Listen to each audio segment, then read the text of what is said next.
There's a dangerous secret at the heart of therapy, a truth so fundamental that, if revealed, it could dismantle everything you believe about healing. It is a secret the therapist knows but rarely dares to confess. The secret is this: he is not there to heal you. He is there to witness your own self-healing, and more shockingly still, in the process of descending into your abyss, he is forced to confront his own. Your journey transforms him as much as it transforms you. Therapy is not a treatment, it is a mutual infection of souls. A dangerous alchemical dance where no one leaves as they entered. Your chaos, your pain, your madness, that is not the disease. That is the sacred raw material, and what you project onto him, the savior, the monster. The guru is the exact map of your treasure and your doom. If this truth reverberates in some forgotten part of your soul, if you are tired of seeking answers and ready to start asking the right questions, then this journey is for you. But it demands a commitment. This is not content to be consumed passively.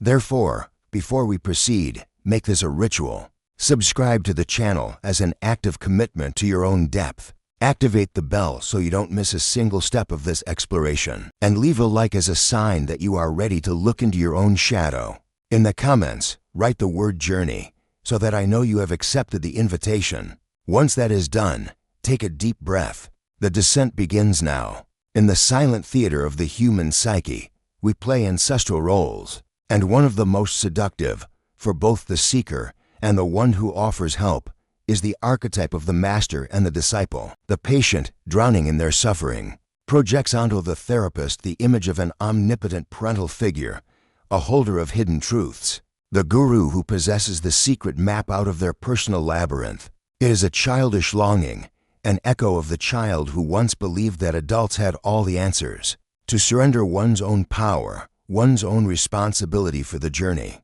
to this external figure is an immense relief. It is as if, by paying for the session, one also buys an exemption from having to fight the hardest battle of all, the battle with oneself. The ego loves this trap, as it keeps it at the center of the drama as the victim who needs to be saved, perpetuating the cycle of helplessness. On the other side of the room, the therapist faces their own temptation, their own shadow, the inflation of the ego. To be seen as a master, as a savior, is a powerful balm for one's own wounds, for one's own doubts. The therapist who succumbs to this projection, who wears the guru's mask, commits the ultimate betrayal. They cease to serve the patient's soul to serve their own power. Complex, they offer ready-made answers, definitive interpretations, advice that sounds like decrees. And in doing so, they rob the patient of the most precious opportunity that suffering offers, to discover their own strength, to find their own inner guide. True therapy begins the exact moment this illusory pact is broken. The first job of the therapist guide is, with immense gentleness and firmness, to refuse the offered crown. They return the questions, reflect the projections, frustrate the need for dependence. They reveal themselves not as a god on Olympus, but as a human in the same arena, perhaps with a little more experience in navigating that specific terrain.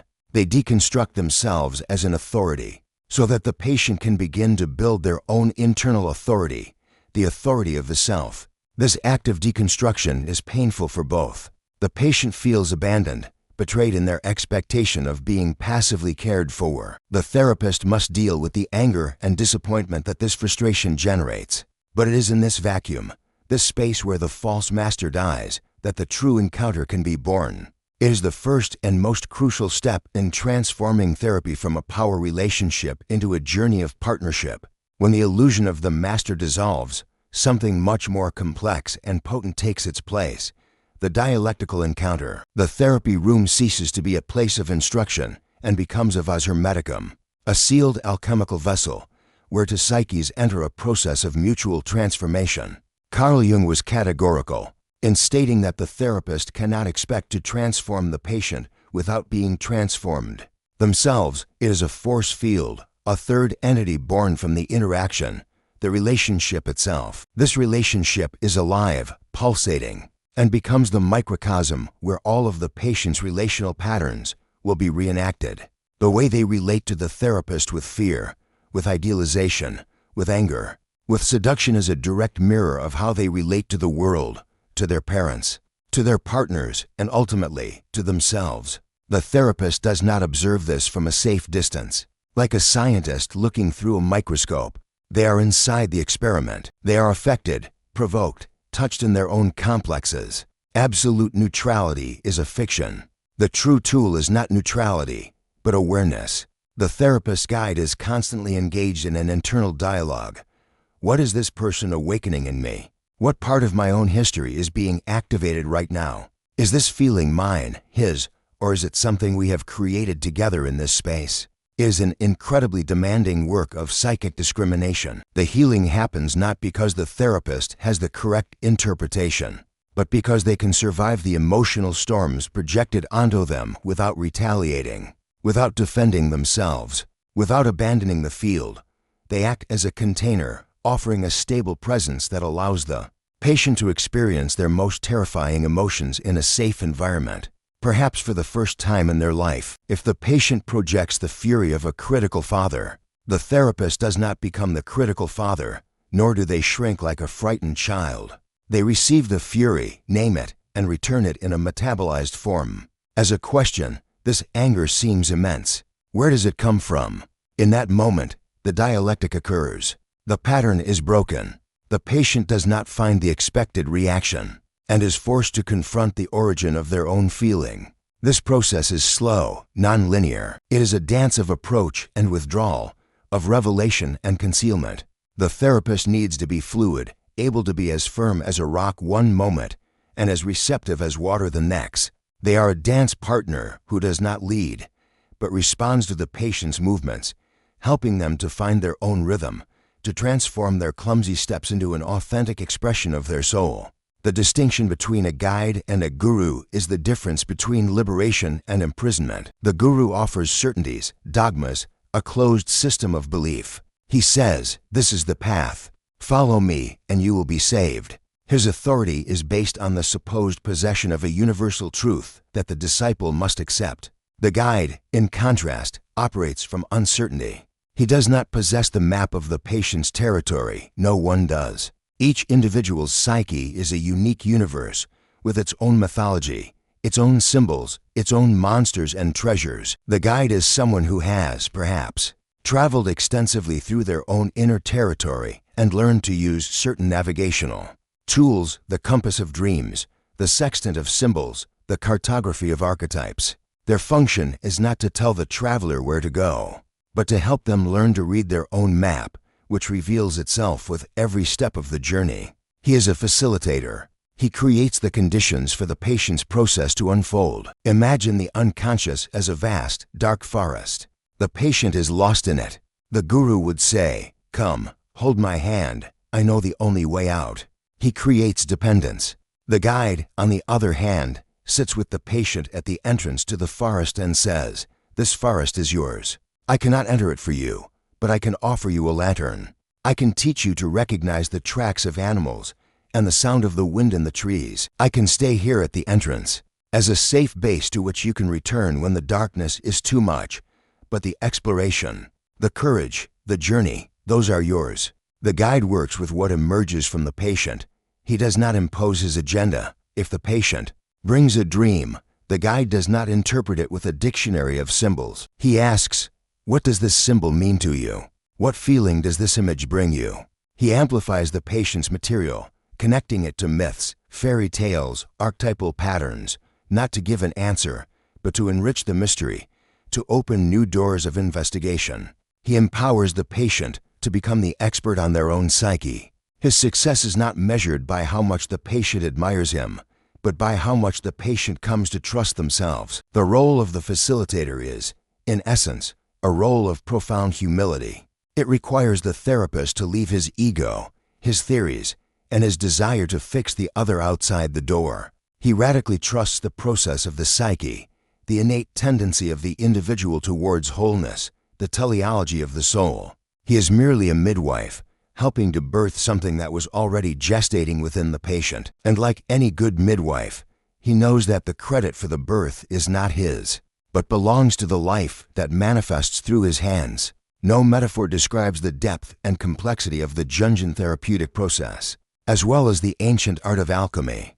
For the medieval alchemists, the quest to transform lead into gold was not just a chemical process, but a spiritual journey of transmuting the soul itself. The laboratory was the inner world, and the therapist, in this context, assumes the role of the alchemist, guiding the great work of individuation. The process begins with the prima materia, the raw material.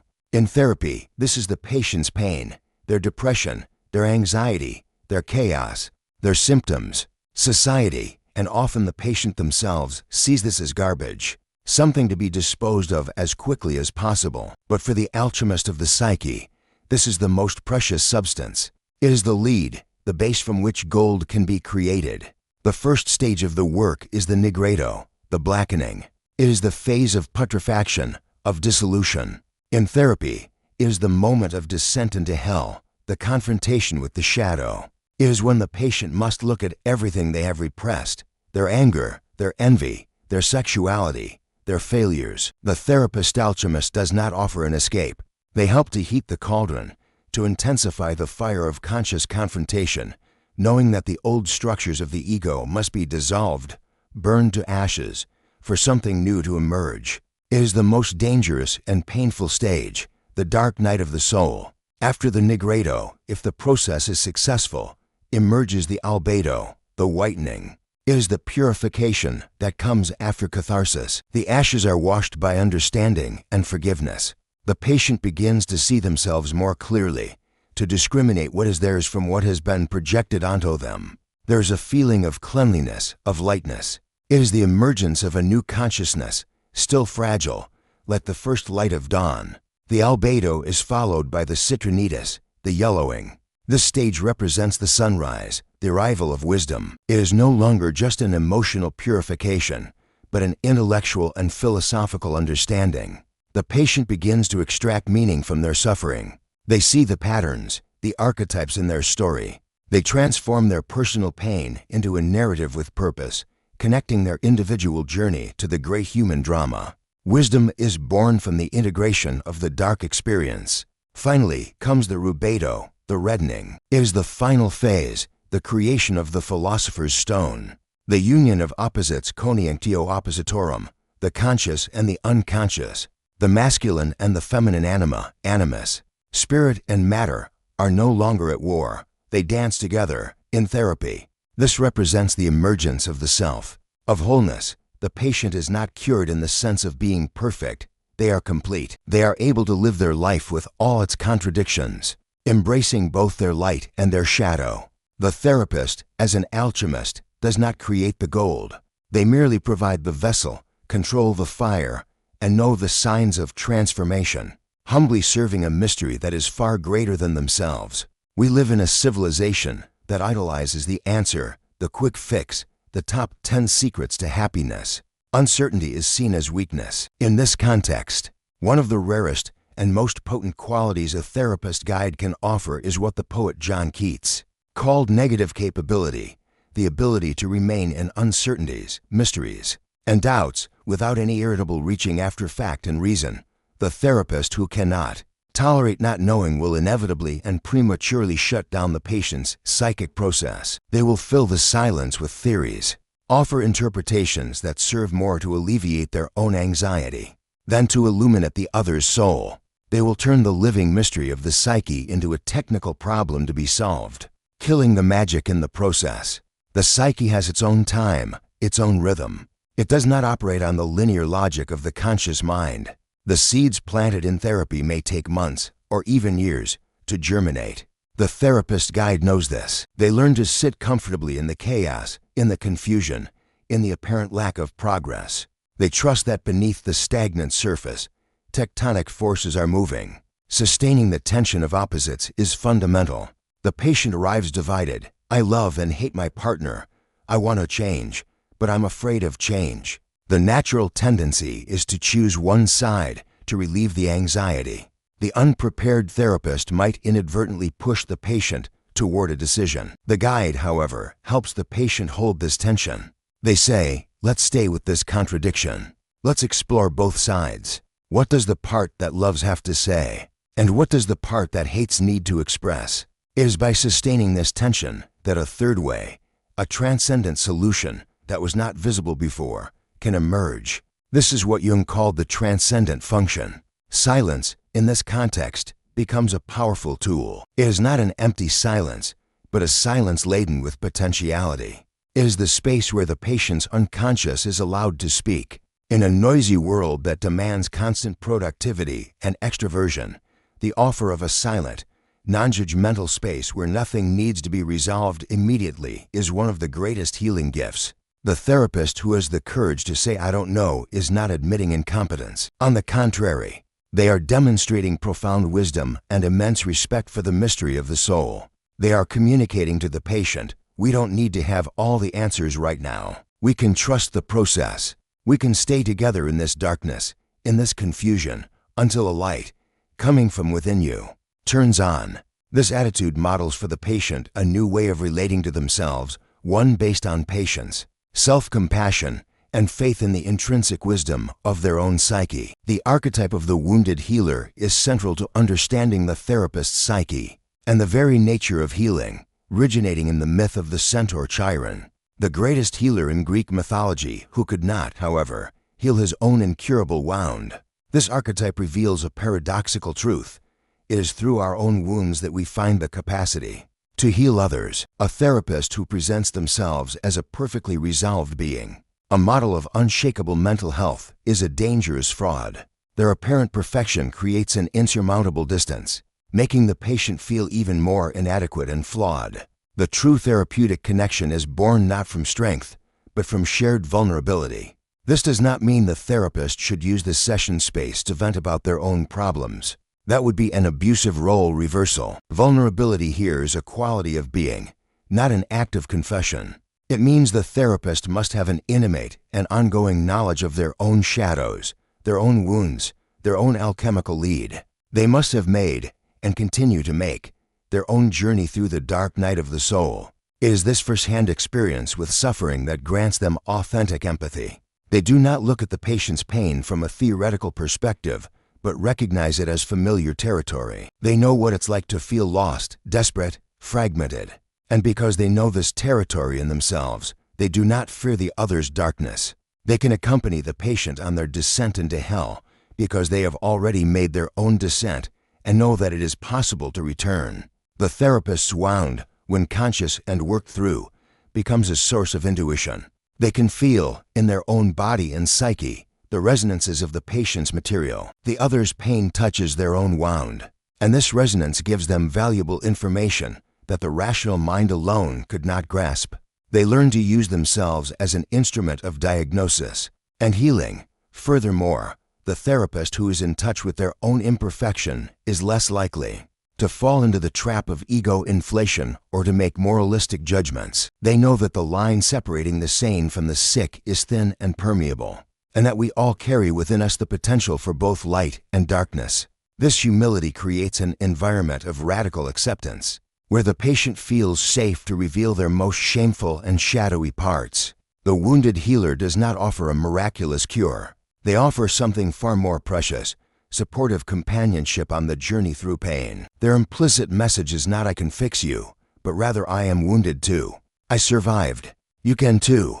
And in this communion of wounded souls, the true alchemy of healing takes place. For many therapeutic approaches, transference, the process by which the patient projects feelings, desires, and expectations from past figures like parents onto the therapist, is seen as a distortion, an obstacle to be overcome. In analytical psychology, the perspective is radically opposite. Transference and countertransference, the therapist's unconscious reactions to the patient, are not obstacles, they are the path itself. The therapeutic relationship is deliberately designed to be a blank screen, a stage where the patient's unresolved internal dramas can be projected and enacted in real time. The therapist, by maintaining a certain degree of anonymity and by not behaving like the original figures in the patient's life, allows these unconscious patterns to reveal themselves in their purest form. The patient may begin to see the therapist as a critical and judgmental father, a neglectful mother, or an idealized lover. They are not seeing the real therapist, they are seeing a ghost from their own past. And that is exactly the point, for it is only when the ghost materializes in the here and now of the therapy room that it can be confronted, understood, and integrated. The work of the therapist guide is to not react to these projections from their own ego. If the patient accuses them of being cold and indifferent, projecting a distant mother, the ego's reaction would be to defend itself. No, I do care about you. But this invalidates the patient's experience and closes the door to exploration. The dialectical response would be, tell me more about this feeling that I am cold and indifferent. Where else in your life have you felt this way? This simple question moves the projection from the realm of accusation to the realm of investigation. The therapist becomes a co-explorer of the patient's internal landscape, using the projection as a map. Countertransference is the therapist's complementary tool. If they begin to feel inexplicably drowsy, irritated, or protective towards the patient, they do not dismiss these feelings as distractions. They examine them as valuable clinical data. Why am I feeling so tired with this person? Are they projecting their own existential boredom onto me? Or am I being hypnotized to avoid a painful topic? This constant self-analysis is what protects the process from becoming a mere repetition of past traumas. Navigating these currents of projection and transference is like sailing on a stormy ocean. It requires skill, courage, and a firm anchor in one's own consciousness. The goal is not to eliminate the projections, but to make them conscious. Each time a projection is identified, withdrawn from the therapist, and recognized as part of the patient's own psyche, a piece of the soul is reclaimed. The patient stops seeking outside in the therapist, in partners, in bosses, what can only be found within. It is a slow process of disillusionment. In the best sense of the word, the dismantling of the illusions that keep us bound to the past. The conscious mind speaks in words and logic. The unconscious, the vast and ancient landscape of the soul, speaks the language of symbols, images, and myths. To limit therapy to rational conversation alone is like trying to explore the ocean by only staying on the surface. The therapist guide knows that the most important messages from the psyche rarely come directly. They emerge in nightly dreams, in slips of the tongue, in fantasies, in bodily symptoms. Learning to honor and dialogue with this symbolic language is the heart of Jungian work. Dreams are considered the royal road to the unconscious, not as coded messages to be deciphered by an expert, but as living experiences, theaters of the soul where complexes and archetypes manifest. The guide does not interpret the patient's dream.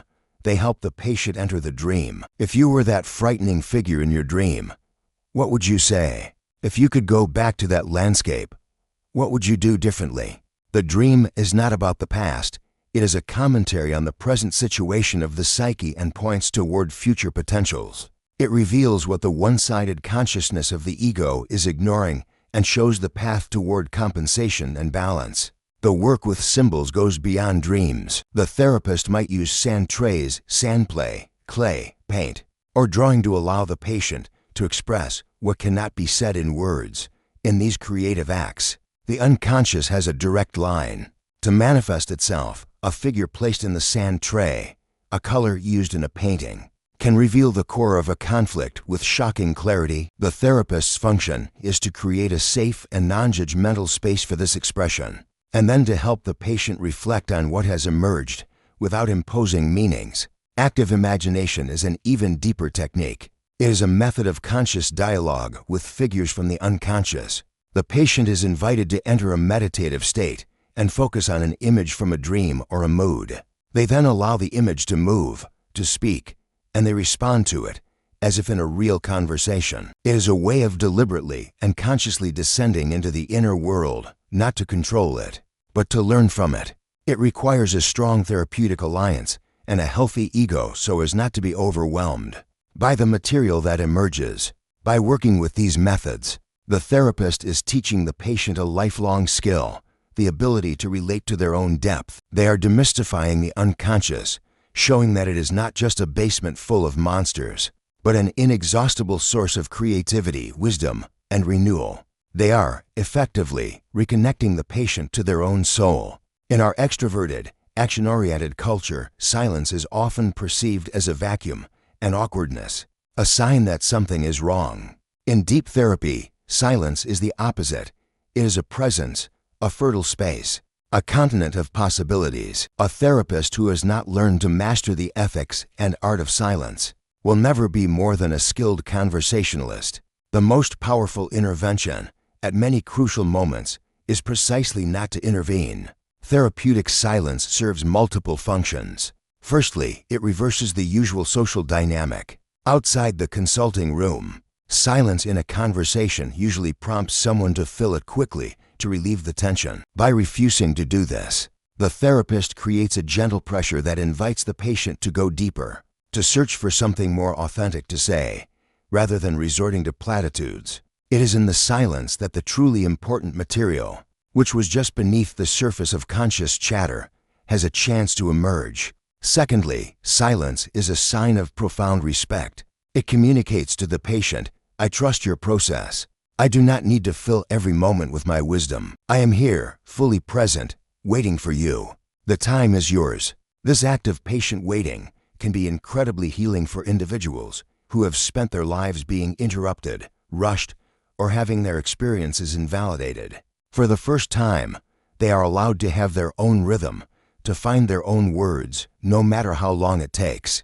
Thirdly, silence is a mirror. When there are no words from the therapist to react to, the patient is left alone with their own thoughts and feelings. They may project anything onto the therapist's silence, judgment, approval, boredom, deep attention. And by verbalizing this projection, "I feel like you're judging me right now," they reveal more about their inner world than any direct question could elicit. The therapist then does not defend their silence, but uses it as a starting point for exploration. What about my silence feels like judgment to you? Of course, silence can be misused. It can become a cold wall, a form of passive-aggressive retaliation, or a sign that the therapist is lost and doesn't know what to say. The difference lies in the quality of the presence behind the silence. Therapeutic silence is warm, attentive, engaged. It is a silence that listens not only to the words, but to what is between the words. It is an embrace, not an abyss. Learning to discern when to speak and when to be silent is perhaps one of the most difficult and essential skills in the art of psychotherapy. It is a practice of humility, of ego restraint, and of an unshakable faith in the psyche's ability to find its own way if given the space and the silence in which to flourish. Every meaningful therapeutic journey must, from the very beginning, have its own end in sight. The paradoxical goal of the therapist's guide is to ultimately become obsolete. The aim is not to create a disciple who will forever depend on their wisdom, but to nurture an individual who has internalized the guide's function and can continue the journey on their own. The final goal is not a cure as a static state of perpetual happiness that is a neurotic fantasy. The goal is wholeness and the autonomy of the soul. Wholeness means being able to embrace all parts of oneself, the light and the shadow, the hero and the coward, the saint and the sinner. It means trading the pursuit of perfection for the courage to be complete. It is the ability to live with internal tensions and paradoxes without fragmenting. Autonomy of the soul means that the psychic center of gravity has moved from the external world to the internal world. The person no longer depends on the approval of others to validate their worth. They no longer look outside for the answers to their deepest questions. They have developed a functional and ongoing relationship with their own center, the self. They have learned to listen to their dreams, to pay attention to synchronicities, to dialogue with their complexes. They have become their own guide. The process of ending therapy, the weaning, is as crucial as the beginning. It must be a gradual, conscious process where the patient's growing autonomy is recognized and celebrated. It is common for the patient to feel fear, a kind of anticipatory grief for the loss of a relationship that was so vital. The therapist needs to validate these feelings while reinforcing confidence in the patient's ability to walk on their own 2 feet. The success of a therapy is not measured by how well the patient is feeling at the end, but by their resilience in dealing with the inevitable future difficulties of life. Life will continue to present challenges, losses, and pain. The difference is that now the individual has more internal resources, a more reliable compass. To navigate these storms, the relationship with the therapist is transformed. From an external physical presence, they become an internalized function, a voice of wisdom and self-compassion that the patient can access within themselves It is the dissolution of the transference. The therapist ceases to be a projected father, mother, or savior and is finally seen as they truly are, another human being who accompanied them for an important stretch of the road. The gratitude that remains is real, not based on illusion. And this is the greatest gift a therapist can receive, to see the patient walk out the door, no longer as a patient, but as a fellow traveler, autonomous and whole, ready to continue their own unique and irreplaceable great work.